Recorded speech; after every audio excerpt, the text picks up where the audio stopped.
got to 88. Are you at? Okay, 88. pretty good. 88? 88. All right, roll. 88. So how do you feel about the draft class as a whole? Oh, jacked to be at the finish line, so to speak, but, the work doesn't stop. Obviously, like I just articulated, with our UDFA process coming to a close, we're at 88 on the roster. Obviously, got a couple spots open that we'll look to fill here in the near future, but certainly appreciate such a collaborative effort from so many different people, so many different departments to bring this all to life, to make it so that we felt like we were making the best decisions for the organization moving forward, and really looking forward to what comes next and seeing the group of rookies get out on the grass with their teammates and begin making an impact here in Jacksonville. Heard you mention Tootin as one. Tootin was one of the guys you wanted to be a priority. You came in during the interview process and mentioned him. The list, how many of those guys that you maybe mentioned as priority day 3 guys during the interview process did you end up landing? It's a good question. I don't know. If memory serves me correct, maybe 2, but none that maybe 3.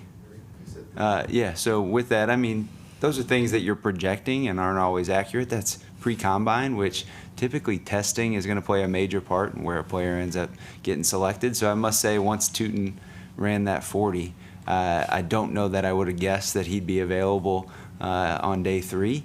But nonetheless, he found himself there taking off pretty quickly at 104. And so we were jacked to be able to be in that position to prioritize him because, at the end of the day, we want to level up the competition across the entirety of the roster, and running back's a spot that we're going to lean on. And, as Liam can probably allude to, it's so rarely just a one-person spot, right? It's going to take a collective effort just like the draft did, and we look forward to the group as a whole, in addition to Quint, coming in and making this thing as rounded as it possibly can be. Who were the other 2? That's a good question. It was Kaiser. We got Jack Kaiser there Monheim. and Monheim, center. James, most NFL teams and GMs would probably say that as much as you'd like to, you can't get to everything in the NFL, in your NFL draft. I know where you're going. Why was that area not able to be addressed, and will it be when you announce whoever your undrafted free agents are? Yeah, I think short answer to that is the board always falls certain ways, and you're not going to reach because of what might be a perceived need. So you're always going to take the players that you feel like are going to put the team in the best interest moving forward, and you don't want to ever sort of lean heavily into just one idea of best player available and need. It's some version of balanced dynamic that comes with that. So I do think you'll see us make some moves here in the near future that will in fact address that.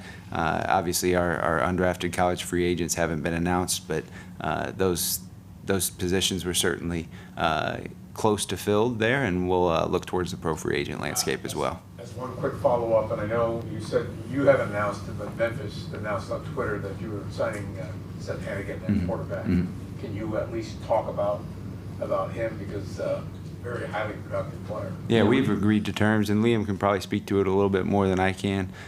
He poured into that stuff rather recently, and obviously with us making that move, it's certainly somebody that we would like to develop. Yeah, coach's kid, right? He's got a ton of production, does have a natural stroke, and seems like he's a great kid. He's just trying to get better and better, so felt like it was a good ad for us at the time. Liam, I think at your opening press conference, you said, how do we make this offense and Trevor Lawrence as dynamic and as explosive as possible? Yeah. So taking in free agency and out through the draft, do you feel you've gotten there, and how much further do you think maybe you need to go? Yeah, I mean, I think we've definitely addressed the ability to strike from a distance. I think that's something that, we struggled to do a little bit last year in Tampa, where you ended up having to go 10, 12 play drives a lot, and it was efficient, right? But ultimately, you're looking to be as explosive as you can in both the run and the pass. And I think that was definitely addressed in both pro free agency and in the college draft landscape. So don't think we have to add any more at this point. James, it seemed like a lot of these players, or actually all of them except for Travis, went to the Senior Bowl. Just how much did that play a role? Why did it seem like that sort of factored in? Was it just coincidence? And Could you talk about the experience that all these guys come with as well? Yeah, you know, that added exposure from the All-Star circus, it's certainly something we leverage. I mean, getting to see them throughout the week of practices and then in the game setting, so many of the guys that, you know, are willing to do more than what the norm might be, right? Many are tapping out before they ever get to the game.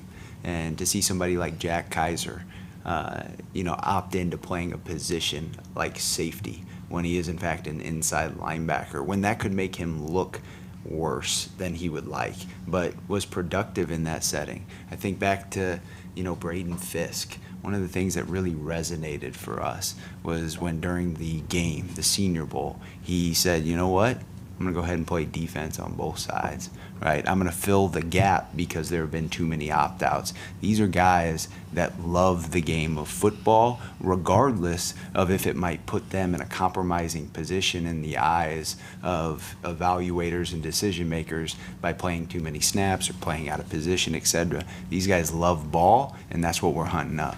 And it seemed like a lot of these guys have a lot of experience, obviously. They played a lot of snaps. Was that something you guys wanted? Did you need them to have played a good bit of football before you drafted? I think it's something we lean into. I don't know that it's exactly what we're prioritizing, but the fact that you can look back to some of the recent drafts that I've been a part of, and that's typically been the case because those guys walk in the door and they're fairly close to ready, right? I think because of the nuances that come with this game, you know, reps are something that are important, and obviously with the guys that have done it for a little bit longer of a runway, it caters to that, right? Building off the Senior Bowl point, I don't think you were at the Senior Bowl, Liam. I think you were hired like the week that it started. Yeah. So as far as leaning on that as a tool, as well as working with scouts that neither of you had worked with until 3-4 months ago, describe that process. Yeah, I think so much of it is rooted in the film. At the same time, there's boots on the ground, so to speak, who do, in fact, interact with the players, interact with the coaches who are there and sources who are there. So that is a well from a background and character and touch point with the player. But the film is really where I'm talking about that evaluation being meaningful for us. And it's certainly something because it's best against best, right? Some of the top prospects against the other top prospects. It certainly, you know, it has a place, and it's one that we prioritize, that's for sure. One more from me, Jalen McLeod. There were a lot of edge rushers still on the board at the point that he was taken. Why was he the one that you guys were hunting? I think you guys can probably see this across a lot of the players that we selected, in particular on the defensive side of the ball, but the versatility, right? That's something that really stands out for us. And obviously, you know, we speak about being intangibly rich, right? His competitiveness, his play demeanor, his urgency is phenomenal. And you take him, another who was deployed across the defensive front at Auburn, stood up off the ball. When he went to the Senior Bowl, all he did was stand up off the ball when one of the best elements of who he is being moved from one spot to the next and providing a spark, being able to gain an edge, a change of pace, rushing off the edge. You know, that was one thing that, you know, he signed up to do at the Senior Bowl and wasn't batting an eye at the fact that, hey, I don't get to showcase what so many would call my superpower, but I'm going to do this anyway because I love this sport and I love getting out on the grass. Another thing here is when you think about it, right, one of the things I really value, I know Liam does the same, but when a guy goes from a small school to a big school and you see production continue to pop, that is a meaningful element. And that's something you can think back to guys that I've been a part of drafting in the past, right? Jared Verse, Braden Fisk, Kobe Turner. Think about the guys today who have gone from a small school to a big school that we just walked away with, who are productive across both. This is either for both of you or one of you, but you guys really built this identity of building a roster of intangibly rich, mentally and physically tough players. Do you guys feel like you did that with this rookie draft class? Absolutely. Yeah, that was very clear with every pick that was the priority. I mean, you look across the board at these guys and you talk to the people that were in touch with them, whether it be the coaches, the personnel, their college coaches, their high school coaches. Tough resonates with all these guys, and guys that love football, that love the process that drives the results. And, you know, so many captains out of this group and leaders and guys that have played a lot of snaps. So much of that was part of this whole process.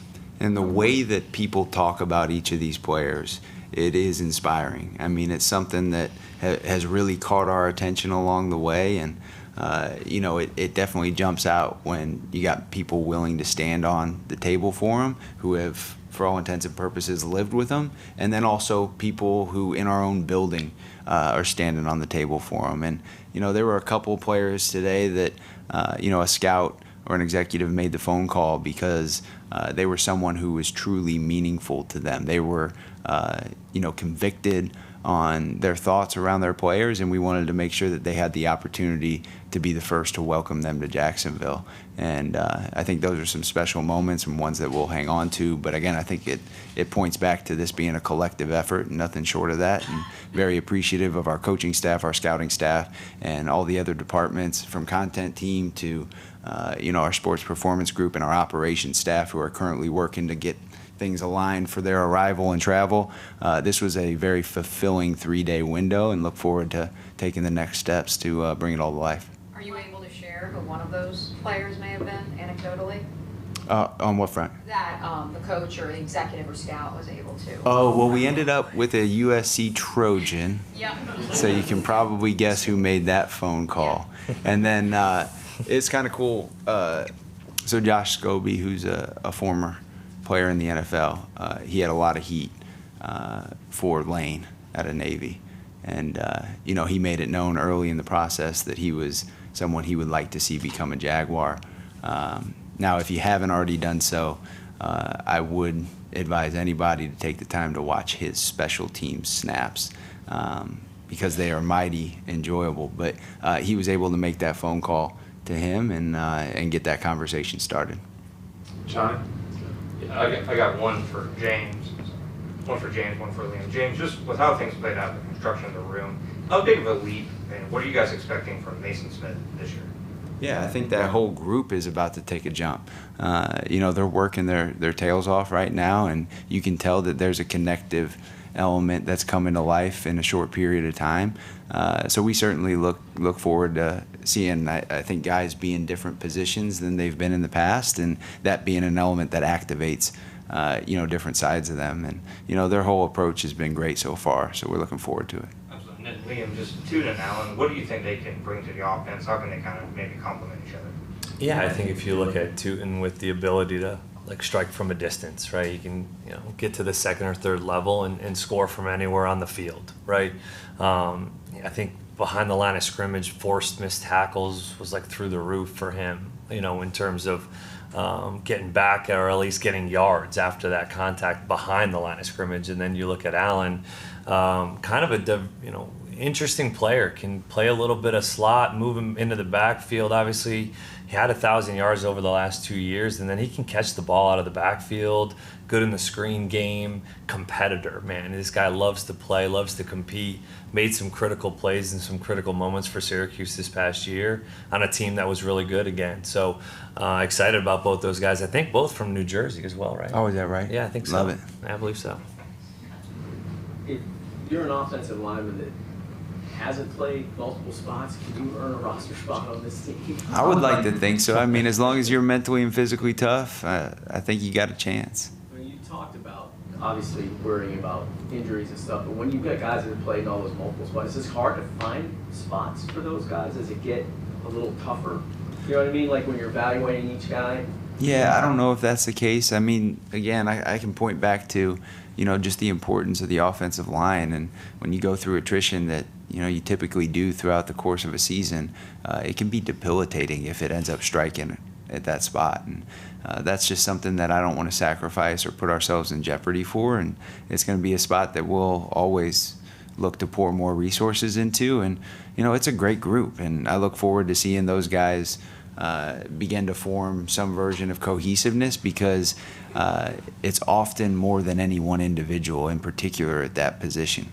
And I think finding the best five that work in tandem is going to be a fun thing here over the course of the offseason and into the regular season. One more real quick. Have you guys made up your mind on the 5th-year option on Devin Lloyd yet? No, I don't think we have. We've been focused on the draft here over these 3 days these last 3 days. Gene and then James or Liam, for either one of you, when you look at this, what happened with this team last year? 4-win season with a lot of key injuries to offensive players, not very good on defense, not enough takeaways, the whole bit. When you look at how this roster has not necessarily flipped, but certainly added to in the last 2 months with free agents and this draft, what are your expectations for this first year? I mean, obviously nobody's proclaiming you a Super Bowl contender just yet, but I'm curious as to how much better you feel like you've got between free agency and this draft.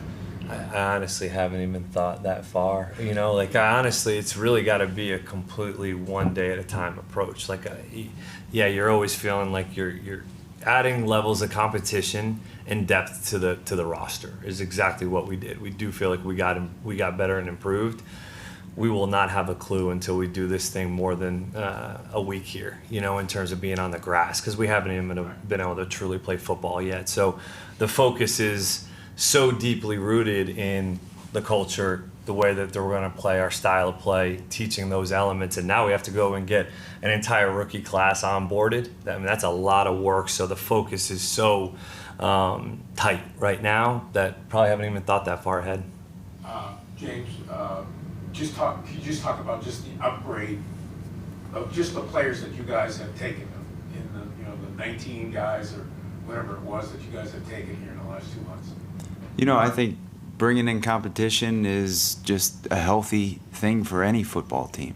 And, I look forward to this group integrating with what we currently have on site. And, I think it's going to be a beautiful process here over the off-season window. And look forward to finally getting the pads on when we get the chance to do so, because, there's nothing better than tackle football. And obviously, like Liam just alluded to, we have yet to see this group do that as a whole. And really that'll show us a lot about what we're going to be here in the 2025 season. Let's put a wrap on it. Liam, first draft as an NFL head coach, was it different than you expected about what you thought you were going to experience going in?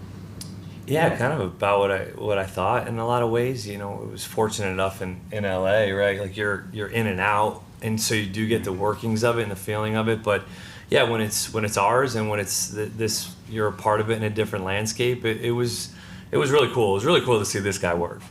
I mean, this is his Super Bowl, really, in a lot of ways. At first, I mean, this is the first Super Bowl that's happened for us.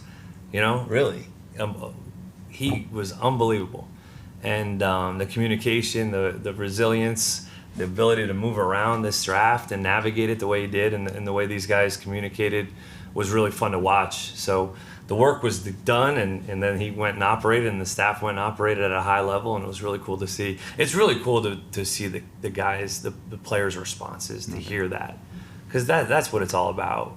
Like when you get them on the phone and you actually get to hear the response and make somebody's dream come true, that's what it's really all about. Oh, LeQuint, he tapped it at the end there well. It was a special call. There's no doubt. He brought the juice. Yeah. And James, I know the undrafted free agent process, you said you wrapped it up. Without, I guess, sharing too much into your process, can you give us a peek into kind of what goes into that, what it looks like for you? Yeah, once the bell rings and the draft is concluded, our coaching staff and our scouting staff, who are paired together by position, they began making calls to agents to see if a player has interest in coming to Jacksonville, and began sort of walking through the idea of, hey, here's the current roster, here's a path that you can put yourself in to be competitive, whether it's to make the 53-man roster or the practice squad, and go from there to see if we can come to some agreement contractually. All right, last one. Sorry, guys. All right, Liam, sorry, we didn't get a chance to ask you about Wyatt or Caleb yesterday. Yeah. Just in terms of what they bring to the table, how do you feel about them? Obviously, Wyatt has played everywhere, things like that. I think, like you said about Wyatt, is the ability to play multiple spots at a high level, and just the finish, the way the guy plays, the toughness. He's rooted in that, right? Like that's kind of what he prides himself on being, and it's what he's kind of known for around that building, is being a guy that finishes, that plays the game the right way, that approaches it the right way. And he's a big dude. He's long. So, and then Caleb, man, this is somebody that you know, we've been really excited about for the last few weeks here, especially. And you know, I worked with John Summerall at Tulane.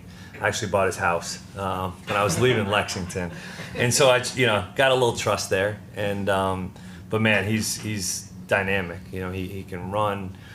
One of the better tacklers in this draft, and the leadership, the way that he communicates, the passion for the game. Again, those are the things that really stood out to me about those two guys. Thank you. Thanks, guys. Thank you, guys. Thanks for the coverage, guys.